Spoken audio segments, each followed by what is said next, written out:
TMP news کے studio میں خوش آمدید۔ ہمارے نمائندہ شاہد اقبال کھوکھر کی رپورٹ کے مطابق رمضان اور عید پر جعلی لنکس کا سیلاب، شہریوں کو محتاط رہنے کی ہدایت۔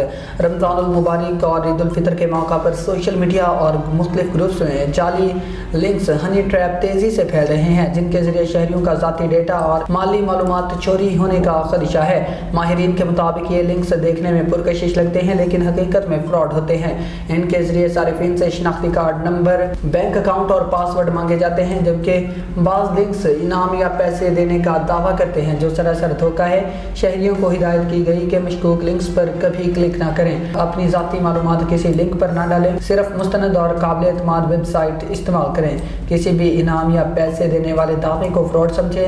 کھوکھر ویلفیئر آرگنائزیشن پاکستان اور global central family coordination system کی جانب سے جاری کردہ بیان ہے۔ واضح رہے کہ رمضان کے بعد عید الفطر کے موقع پر بھی ایسے لنکس زیادہ گردش کرتے ہیں، اس لیے شہریوں کو مزید محتاط رہنے کی ضرورت ہے۔ ماہرین اور سماجی تنظیموں نے کہا ہے کہ شہری نہ صرف خود کو محفوظ رکھیں بلکہ اپنے دوستوں اور خاندان کو بھی آگاہ کریں تاکہ کوئی ان جالوں میں نہ پھنسے۔